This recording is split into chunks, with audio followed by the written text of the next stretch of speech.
Hi all, Vadyar അക്കാഡമിയുടെ പുതിയൊരു video ക്ലാസ്സിലേക്ക് എല്ലാവർക്കും സ്വാഗതം. ബേസിക്സ് ഓഫ് മെക്കാനിക്കൽ എഞ്ചിനീയറിങ്ങിൻ്റെ മൂന്നാമത്തെ ഒരു വീഡിയോ ക്ലാസ്സിലേക്കാണ് നമ്മൾ ഇന്ന് കിടക്കുന്നത്. അപ്പോൾ പ്രീവിയസ്ലി നമ്മൾ കഴിഞ്ഞ 2 ക്ലാസ്സിലുമായിട്ട് നമ്മൾ IC എഞ്ചിൻ്റെ different classifications, different components of IC engine തുടങ്ങിയ കാര്യങ്ങളായിരുന്നു കണ്ടിരുന്നത്. കുറച്ച് കോമ്പോണൻസും കൂടി ബാക്കിയുണ്ട്. ആ കോമ്പോണൻസ് ആയിരിക്കും നമ്മൾ ഇന്നത്തെ ക്ലാസ്സിൽ ഡിസ്കസ് ചെയ്യുന്നത്. ഇന്നത്തെ ക്ലാസ്സിൽ നമ്മൾ ഡിസ്കസ് ചെയ്യുന്നത് മെയിനായിട്ട് 3-4 കോമ്പോണൻസ് ആണ്. Crankshaft, flywheel, camshaft and cam, അതിൻ്റെ കൂടെ വരുന്ന വാൾവ് ആൻഡ് വാൾവ് മെക്കാനിസം. ഈ 4 ടോപ്പിക്കാണ് നമ്മൾ ഇന്നത്തെ ക്ലാസ്സിൽ നോക്കാൻ വേണ്ടി പോകുന്നത്. അപ്പോൾ ആദ്യം നമ്മൾ കാണാൻ വേണ്ടി പോകുന്ന പാർട്ട് ക്രാങ്ക്ഷാഫ്റ്റ് ആണ്. 10th കോമ്പോണൻ്റ് ആയിട്ടാണ് കൊടുത്തിട്ടുള്ളത്. പ്രീവിയസ് ക്ലാസ്സിൽ നമ്മൾ ആദ്യത്തെ 9 കോമ്പോണൻസ് നമ്മൾ ഡിസ്കസ് ചെയ്തിരുന്നു. സോ നമുക്കറിയാം എഞ്ചിൻ നമുക്ക് അല്ലെങ്കിൽ എഞ്ചിൻ പിസ്റ്റൺ നമുക്ക് കിട്ടുന്ന റെസിപ്രോക്കേറ്റിംഗ് മോഷനെ റോട്ടറി മോഷനാക്കി കൺവേർട്ട് ചെയ്യുന്ന ഒരു കോമ്പൗണ്ടാണ് ക്രാങ്ക്ഷാഫ്റ്റ്. അപ്പോൾ അത് ഈ പിസ്റ്റണിൽ നിന്ന് കിട്ടുന്ന പവർ അല്ലെങ്കിൽ ഈ റെസിപ്രോക്കേറ്റിംഗ് മോഷനിൽ നിന്ന് കിട്ടുന്ന പവറിനെ ഒരു കണക്റ്റിംഗ് റോഡ് വഴിയാണ് അത് ഈ ക്രാങ്ക്ഷാഫ്റ്റിലേക്ക് ട്രാൻസ്മിറ്റ് ചെയ്യുന്നത്. അവിടെ നിന്നാണ് നമുക്ക് റോട്ടറി മോഷൻ, ഷാഫ്റ്റിൻ്റെ റൊട്ടേറ്റിംഗ് റോട്ടറി മോഷൻ നമുക്ക് കിട്ടുന്നത്. സോ അതുകൊണ്ട് തന്നെ the crankshaft it will be subjected to torsional and bending stresses. അപ്പോൾ ഇവിടെ യൂസ് ചെയ്യുന്ന മെറ്റീരിയൽ എന്ന് പറയുന്നത് സ്പിറോയിഡൽ ഗ്രാഫൈറ്റ് അയണും അതുപോലെ തന്നെ അലോയ് സ്റ്റീലും. ഈ 2 മെറ്റീരിയൽസുമാണ് നമ്മൾ ക്രാങ്ക്ഷാഫ്റ്റിൻ്റെ മാനുഫാക്ചറിങ്ങിന് വേണ്ടി ഉപയോഗിക്കുന്ന മെറ്റീരിയൽസ്. നമുക്കിവിടെ നോക്കിയാൽ മനസ്സിലാവും, ഈ ക്രാങ്ക്ഷാഫ്റ്റിൻ്റെ 2 എൻഡ്സ് നമുക്ക് കാണാം. ഒരു ഫ്രണ്ട് എൻഡും ഉണ്ട്, അതുപോലെ തന്നെ ഒരു ബാക്ക് അല്ലെങ്കിൽ ഒരു റിയർ എൻഡും ഉണ്ട്. ഈ റിയർ എൻഡിൽ നമുക്കൊരു ഫ്ലാഞ്ച് കാണാം. ഈ ഫ്ലാഞ്ചുമായിട്ട് ഘടിപ്പിച്ചിട്ടായിരിക്കും നമുക്കിവിടെ ഫ്ലൈവീൽ നിന്നുള്ള അടുത്തൊരു കോമ്പോണൻറ്റ് മൗണ്ട് ചെയ്ത് വെക്കുന്നത്.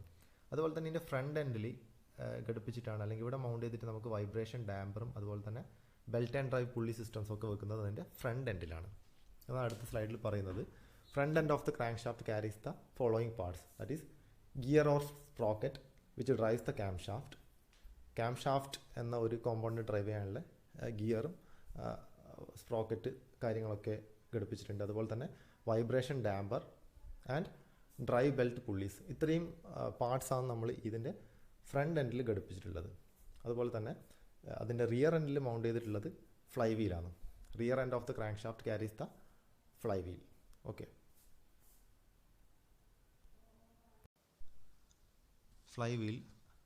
Flywheel is a heavy and thoroughly balanced disc fitted on the end of the crankshaft. അപ്പോൾ ക്രാങ്ക്ഷാഫ്റ്റിൻ്റെ റിയർ എൻഡിൽ ഘടിപ്പിച്ചിട്ടുള്ള ഒരു കോമ്പോണൻ്റാണ് ഫ്ലൈവീൽ. ഇപ്പോൾ എന്തിനാണ് ഫ്ലൈവീൽ യൂസ് ചെയ്യുന്നത്? നമുക്കറിയാം എഞ്ചിനിൽ നിന്ന് കിട്ടുന്ന എക്സസ് എനർജി അബ്സോർബ് ചെയ്യാനും അത് സ്റ്റോർ ചെയ്യാനും യൂസ് ചെയ്യുന്ന ഒരു കോമ്പോണൻ്റാണ് ഫ്ലൈവീൽ. ഇപ്പോൾ ഒരു 4 സ്ട്രോക്ക് എഞ്ചിൻ നോക്കിക്കഴിഞ്ഞാൽ നമുക്കറിയാം അതിൽ നമുക്ക് ഒരു പവർ സ്ട്രോക്കാണ് ഔട്ട്പുട്ടായിട്ട് നമുക്ക് കിട്ടുന്നത്. അപ്പോൾ അതുകൊണ്ട് തന്നെ ഇവിടെ നമുക്കൊരു യൂണിഫോം ഔട്ട്പുട്ട് കിട്ടാൻ വേണ്ടിയിട്ട് നമ്മൾ എന്ത് ചെയ്യണം? പവർ സ്ട്രോക്കിൽ നിന്ന് കിട്ടുന്ന ഈ എക്സസ് എനർജിയെ അബ്സോർബ് ചെയ്തിട്ട് അത് സ്റ്റോർ ചെയ്യുകയും ബാക്കിയുള്ള 3 ഓക്സിലറി സ്ട്രോക്കുകൾക്കും കൂടി കിട്ടത്തക്ക രീതിയിൽ അത് ഡിസ്ട്രിബ്യൂട്ട് ചെയ്യുകയും കൂടി വേണം. എങ്കിൽ മാത്രമേ നമുക്കൊരു സ്പീഡ് വേരിയേഷൻസ് എല്ലാം കുറച്ചിട്ട് ക്രാങ്ക്ഷാഫ്റ്റിൻ്റെ യൂണിഫോം ആയിട്ടുള്ള ഒരു റൊട്ടേഷൻ കിട്ടുകയുള്ളൂ. അപ്പോൾ അതിനു വേണ്ടിയിട്ട് യൂസ് ചെയ്യുന്ന ഈ എക്സസ് എനർജി സ്റ്റോർ ചെയ്യാനും അത് യൂണിഫോമായിട്ട് ഡിസ്ട്രിബ്യൂട്ട് ചെയ്യാനും വേണ്ടി യൂസ് ചെയ്യുന്ന ഒരു കോമ്പോണൻ്റാണ് flywheel. So the function of the flywheel is to absorb and store excess energy during the power stroke and returns the stored energy during the auxiliary strokes, എന്ന് വെച്ചാൽ ബാക്കിയുള്ള 3 സ്ട്രോക്കുകൾ. So it reduces cyclic variations of speed and ensures uniform rotation of the crankshaft. അതുപോലെ തന്നെ it also the flywheel functions as the member of the friction clutch. ഇപ്പോൾ ഓട്ടോമൊബൈലിൻ്റെ ഒരു main ഒരു പാർട്ടാണ് ക്ലച്ച് അല്ലെങ്കിൽ ഫ്രിക്ഷൻ ക്ലച്ച് എന്ന് പറയുന്നത്, അല്ലേ? അപ്പോൾ ക്ലച്ചിൽ നമുക്കറിയാം അതിൽ 3 ഡിസ്കുകൾ ഉണ്ടാവും, അല്ലേ? എന്ന് വെച്ചാൽ 3 പ്ലേറ്റ്, ഒരു പ്രഷർ പ്ലേറ്റ് ഉണ്ടാവും, ഒരു ക്ലച്ച് പ്ലേറ്റ് ഉണ്ടാവും, അതുകൂടാണ്ട് മൂന്നാമതായിട്ടൊരു ഫ്ലൈവീലും കൂടി ഉണ്ടാവും. ഇത് 3ഉം കൂടി ചേർന്നാണ് ഒരു ക്ലച്ച് എന്ന് പറയുന്നത്. അപ്പോൾ ഈ ക്ലച്ച് എന്നുള്ള പാർട്ടിലൊരു പാർട്ടും കൂടിയാണ് നമ്മുടെ ഈ ഫ്ലൈവീൽ. ഇതുകൂടാണ്ട് ഫ്ലൈവീലിൻ്റെ റിമ്മിൽ നമ്മളൊരു റിംഗ് ഗിയർ പ്രൊവൈഡ് ചെയ്യുന്നുണ്ട്. കാരണം സെൽഫ് സ്റ്റാർട്ടിങ് ഡ്രൈവ് കൊടുക്കാൻ വേണ്ടിയിട്ടാണ് നമ്മൾ ഈ റിംഗ് ഗിയർ പ്രൊവൈഡ് ചെയ്യുന്നത്. ഓക്കെ, എൻജിൻ സെൽഫ് സ്റ്റാർട്ട് ചെയ്യണമെങ്കിൽ അതിൻ്റെ മോട്ടോറിൻ്റെ ഡ്രൈവ് കൊടുക്കാൻ വേണ്ടിയിട്ടാണ് ഈ റിംഗ് ഗിയർ അതിൻ്റെ ഫ്ലൈവീലിൻ്റെ റിമ്മിൽ പ്രൊവൈഡ് ചെയ്യുന്നത്. അതുകൂടാണ്ട് lighter flywheels are used for multi cylinder engines. Multi cylinder എഞ്ചിൻ്റെ കേസിൽ ലൈറ്റർ ഫ്ലൈ വീൽസ് യൂസ് ചെയ്താൽ മതി. കാരണം മൾട്ടി സിലിണ്ടർ എഞ്ചിൻ ആകുമ്പോൾ അവിടെ ഒരു ഫയറിംഗ് ഓർഡറിലാണ് അത് വർക്ക് ചെയ്യുന്നത്. ഓരോ സിലിണ്ടറിനും അതിൻ്റേതായ ഫയറിംഗ് ഓർഡർ ഉണ്ടാവും. അപ്പോൾ ഓരോ 2 ഫയറിംഗ് ഓർഡറിൻ്റെ ഇടയിലെ ഡ്യൂറേഷൻ കുറവാണ്. ഒരു സിംഗിൾ സിലിണ്ടർ എഞ്ചിനെ അപേക്ഷിച്ച് നോക്കുമ്പോൾ ഡ്യൂറേഷൻ കുറവായതുകൊണ്ട് തന്നെ അവിടെ ഉണ്ടാകുന്ന ഒരു interval between the torque impulse, 2 torque ഇമ്പൾസിൻ്റെ ഇടയിൽ ഇൻ്റർവെല്ല് കുറവായതുകൊണ്ട് തന്നെ അവിടെ നമുക്കൊരു ലൈറ്റർ ഫ്ലൈവീലിൻ്റെ ആവശ്യം മാത്രമേ ഉള്ളൂ. നേരെ മറിച്ച് ഒരു സിംഗിൾ സിലിണ്ടർ എഞ്ചിനാണെങ്കിൽ 2 ടോർക്ക് ഇമ്പൾസിൻ്റെ ഇടയിലുള്ള ഡ്യൂറേഷൻ കൂടുതലാണ്. അപ്പോൾ അത്രയും നേരം എനർജി ഡിസ്ട്രിബ്യൂട്ട് ചെയ്യണം. അപ്പോൾ കുറച്ച് കൂടുതൽ എനർജി നമ്മൾ സ്റ്റോർ ചെയ്ത് അത്രയും ഭാഗം നമ്മൾ ഡിസ്ട്രിബ്യൂട്ട് ചെയ്യേണ്ടി വരും. അതിനായി നമുക്കൊരു ഹെവി ഫ്ലൈവീൽ യൂസ് ചെയ്യേണ്ടി വരും. അപ്പോൾ ഓർക്കുക, lighter flywheels are used for multi cylinder engines. അതുപോലെ തന്നെ ഇവിടെ മെറ്റീരിയലായിട്ട് യൂസ് ചെയ്യുന്നത് കാസ്റ്റ് അയൺ ആണ്. Next component is cam shaft and cam. നമുക്കറിയാം ക്രാങ്ക് ഷാഫ്റ്റിൻ്റെ ഫ്രണ്ട് എൻഡിലായിട്ട് കണക്ട് ചെയ്ത ഒരു ടൈമിംഗ് ഗിയർ മെക്കാനിസം ഉണ്ട്. ആ ടൈമിംഗ് ഗിയർ യൂസ് ചെയ്തിട്ട് വർക്ക് ചെയ്യുന്ന ഒരു പാർട്ടാണ് ക്യാം ഷാഫ്റ്റ്. ഈ ക്യാം ഷാഫ്റ്റുമായിട്ട് ഘടിപ്പിച്ചിട്ട് ക്യാം ഉണ്ട്. ക്യാമുമായിട്ട് കണക്ട് ചെയ്തിട്ട് അതിൻ്റെ ഫോളോവർ ആയിട്ടാണ് നമ്മൾ വാൾവ് മെക്കാനിസം, വാൾവ് ആക്ട് ചെയ്യുന്നത്. അപ്പോൾ നമുക്ക് എഞ്ചിൻ്റെ വാൾവ്സ് അതിൻ്റെ കറക്റ്റ് ടൈമിങ്ങിൽ ഓപ്പൺ ചെയ്യാനും ക്ലോസ് ചെയ്യാനും വേണ്ടിയിട്ട് നമ്മൾ സഹായിക്കുന്ന ഒരു കോമ്പോണൻറ്റും കൂടിയാണ് ഈ cam and cam shaft. Cam ഷാഫ്റ്റിന് വേണ്ടി ഡ്രൈവ് കിട്ടുന്നത് മെയിൻ ഡ്രൈവായ ക്രാങ്ക് ഷാഫ്റ്റിൽ നിന്ന് തന്നെയാണ്. അപ്പോൾ ക്രാങ്ക് ഷാഫ്റ്റിൻ്റെ ഫ്രണ്ട് എൻഡിൽ കണക്ട് ചെയ്ത ഒരു ടൈമിംഗ് ബെൽറ്റ് വഴിയാണ് നമുക്ക് ഈ ഇതിലേക്കുള്ള ഡ്രൈവ് കിട്ടുന്നത്. The cam shaft opens the engine valves at the right time during each stroke. Cams converts the rotary motion into translation or linear motion. അപ്പോൾ ഈ ക്യാം ഷാഫ്റ്റിൻ്റെ കൂടെയുള്ള ക്യാമാണ് റോട്ടറി മോഷൻ. അതിൽ ഈ ക്യാം ഷാഫ്റ്റിലുള്ള റോട്ടറി മോഷനാണ് ഫോളോവറിൻ്റെ, അതായത് വാൾവിൻ്റെ linear മോഷനായിട്ട് convert ചെയ്യുന്നത്. The cam shaft rotates at half the speed of the crank shaft. അപ്പോൾ crank ഷാഫ്റ്റിൻ്റെ സ്പീഡിൻ്റെ പകുതി സ്പീഡിലാണ് ഈ ക്യാം ഷാഫ്റ്റ് കറങ്ങുന്നത്. അപ്പോൾ ആ രീതിയിൽ പകുതി സ്പീഡിൽ കറങ്ങുമ്പോഴാണ് നമുക്ക് വേണ്ട ഡ്യൂറേഷൻ കൃത്യം ഇൻ്റർവെല്ലിൽ നമുക്ക് വാൾവ് ഓപ്പൺ ചെയ്യാനും ക്ലോസ് ചെയ്യാനും ഒക്കെ സാധ്യമാകുന്നത്. That is, the camshaft gear or sprocket contains double the teeth than the gear or sprocket on the crankshaft. അപ്പോൾ പകുതി സ്പീഡ്, ഹാഫ് ദ സ്പീഡ് ആയതുകൊണ്ട് തന്നെ നമ്പർ ഓഫ് ടീത്ത് ഡബിൾ ആയിരിക്കും. Camshaft causes the intake and exhaust valve to open. അപ്പോൾ camshaft എപ്പോഴും valve open ചെയ്യാൻ വേണ്ടി മാത്രം സഹായിക്കുന്നതാണ്. വാൾവ് പക്ഷേ ക്ലോസ് ചെയ്യാൻ വേണ്ടി നമ്മളെ ഹെൽപ്പ് ചെയ്യുന്നത് അവിടെയുള്ള സ്പ്രിങ് മെക്കാനിസമാണ്. ഓക്കെ, അല്ല അവിടെയുള്ള ഒരു വാൾവ് സ്പ്രിങ് അസംബ്ലി അല്ലെങ്കിൽ ഒരു സ്പ്രിങ് മെക്കാനിസമാണ് നമുക്ക് വാൾവ് ക്ലോസ് ചെയ്യാൻ ഹെൽപ്പ് ചെയ്യുന്നത്. So cam shaft causes the inlet and exhaust valve to open. Valve spring assembly causes the inlet and exhaust valve to close. Next is valve and valve mechanism. ഇപ്പോൾ പറഞ്ഞ ക്യാമിൽ നിന്ന് കിട്ടുന്ന rotary മോഷനാണ് അത് linear മോഷനാക്കി മാറ്റുന്നതിൻ്റെ ഫോളോവറായ ഈ valve വഴിയാണ്. അപ്പോൾ സാധാരണയായിട്ട് ഒരു കൊമേഴ്ഷ്യൽ വെഹിക്കിൾ അല്ലെങ്കിൽ ഒരു മോഡേൺ കാർസിലൊക്കെ യൂസ് ചെയ്യുന്നത് പൊപ്പറ്റ് വാൾവ്സ് ആണ്, അല്ലെങ്കിൽ മഷ്റൂം വാൾവ്സ്.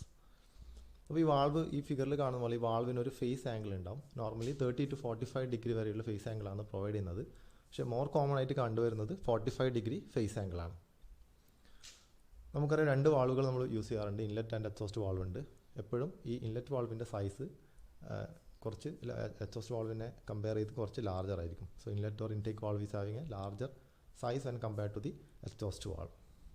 അപ്പോൾ അതിൻ്റെ വർക്കിംഗ് എന്താണെന്ന് നമുക്കറിയാം, അതിൻ്റെ യൂസ് എന്താണെന്ന് നമുക്കറിയാം. The intake valve controls the flow of air fuel mixture or just air through the cylinder head intake port. And exhaust valve controls the flow of burned gases out of the combustion chamber through the cylinder head exhaust port. അപ്പോൾ inlet valve ഇൻലെറ്റിലേക്കുള്ള air fuel മിക്സ്ചറും കടത്തിവിടാനും, exhaust valve എന്ന് പറയുന്നത് burned gas fumes combustion ചേമ്പറിലുള്ള burned gas ഫ്യൂംസിനെ പുറന്തള്ളാനും വേണ്ടിയിട്ടാണ് സഹായിക്കുന്നത്. അപ്പോൾ ഇത്രയും കാര്യങ്ങളാണ് നമ്മൾ കോമ്പോണൻസിലുള്ള എഞ്ചിൻ്റെ ഡിഫറെൻറ്റ് കോമ്പോണൻസിലുള്ള. ഇതോടുകൂടി മെയിൻ കോമ്പോണൻസ് ഒക്കെ കവർ ചെയ്തിട്ടുണ്ട്. ഇനി നമുക്ക് കുറച്ച് MCQ നോക്കാം. First question, dash is mounted on the rear end of the cam shaft. ഇപ്പോൾ നമ്മൾ കണ്ടതാണ് ക്യാം ഷാഫ്റ്റിൻ്റെ ഫ്രണ്ട് എൻഡും ഉണ്ട്, റിയർ എൻഡും ഉണ്ട്. റിയർ എൻഡിൽ മൗണ്ട് ചെയ്തിരിക്കുന്നത് ഫ്ലൈ വീലാണ്. So correct answer is option C, fly wheel. Second question, the function of flywheel in an automobile is to you know that the function of the flywheel is to store the energy during the working stroke of the engine. Option C is correct answer. Third question, a flywheel is used to. So it is used to power fluctuations in order to decrease the power fluctuations in the system. Fourth one, in a 4-stroke cycle engine, camshaft revolves at dash the crank speed. Crank speed inde abeshittu cam speed pagudi aayirikkum alle, half of the crank speed aayirikkum camshaft inde speed. So correct answer is option B, half. Fifth question, the gears on camshaft and crankshaft are known as. അപ്പോൾ ഈ camshaft crankshaftലുള്ള ഗിയറിൻ്റെ പേരെന്താണ്? അവിടെ നമ്മൾ ഉപയോഗിക്കുന്നത് timing gear ആണ്. Option C timing gear ആണ് correct answer. Size of the engine intake valve is. Engine intake വാൾവിൻ്റെ size ഈ ഓപ്ഷനിൽ എന്താണ് കറക്റ്റ് ഉത്തരമായിട്ട് വരുന്നതെന്നാണ് നോക്കേണ്ടത്. Same as that of the exhaust valve, smaller than that of exhaust valve, larger than that of exhaust valve, does not depend upon the size of exhaust valve. So correct answer is larger than the exhaust valve, option C. The opening and closing of a valve is respectively done by. അപ്പോൾ അത് കൃത്യമായിട്ട് നമ്മൾ കണ്ടതാണ്. Valve open ചെയ്യാൻ നമ്മൾ സഹായിക്കുന്നത് cam ആണ്. അതുപോലെ തന്നെ വാൾവ് ക്ലോസ് ചെയ്യാൻ ഹെൽപ്പ് ചെയ്യുന്നത് സ്പ്രിങ്ങുമാണ്. സോ ഓപ്ഷൻ എയും ബിയും നോക്കുക. A cam and a spring എന്നുണ്ട്.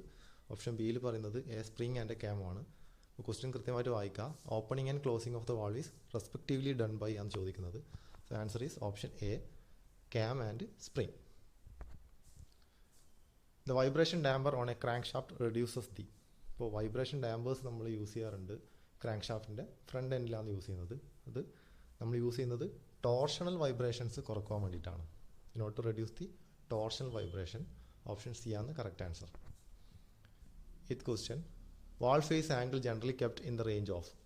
വാൾ ഫേസ് ആംഗിൾ നമ്മൾ കണ്ടതാണ് 30 to 45 ഡിഗ്രിയാണ് സാധാരണയായിട്ട് വെക്കുന്നത്. പക്ഷേ നോർമലായിട്ട് സാധാരണയായിട്ട് 45 ഡിഗ്രിയാണ് കൂടുതലായിട്ട് കണ്ടുവരുന്നത്.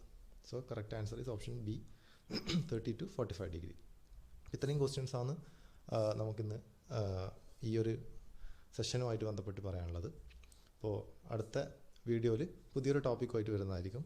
അതുവരെ ബൈ ബൈ, താങ്ക് യു.